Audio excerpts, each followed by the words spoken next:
800 గ్రాముల బరువు తగ్గారు ఒక వారంలో. ఇటుక ఎంకరేజ్ చేయండి ఒకసారి. నేను ఇంతకు ముందు 3 months 4 months చేశాను. ఓకే. కానీ ఇలా ఉండదు, వచ్చి రావడము తాగడము వెళ్ళిపోవడం. ఓకే. కానీ ఇక్కడ చెప్పేదాన్ని బట్టి చాలా హ్యాపీ అనిపించింది. ఓకే. ఇక్కడ మాట్లాడేదానికి, వీళ్ళు చెప్పడానికి అన్ని మనం ఇది అది ఇది అని చెప్పడానికి కూడా బాగా నచ్చింది. ఓకే. టాపిక్స్ నచ్చాయి అంటారు. ఏం టాపిక్ జరిగింది ఈరోజు?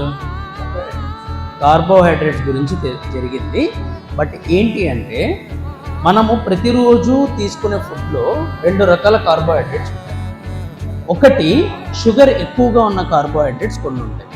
కొన్ని కార్బోహైడ్రేట్స్లో ఎనర్జీ ఇచ్చే కార్బోహైడ్రేట్స్తో పాటు షుగర్ శాతం తక్కువ, ఫైబర్ శాతం ఎక్కువగా ఉన్న కార్బోహైడ్రేట్స్.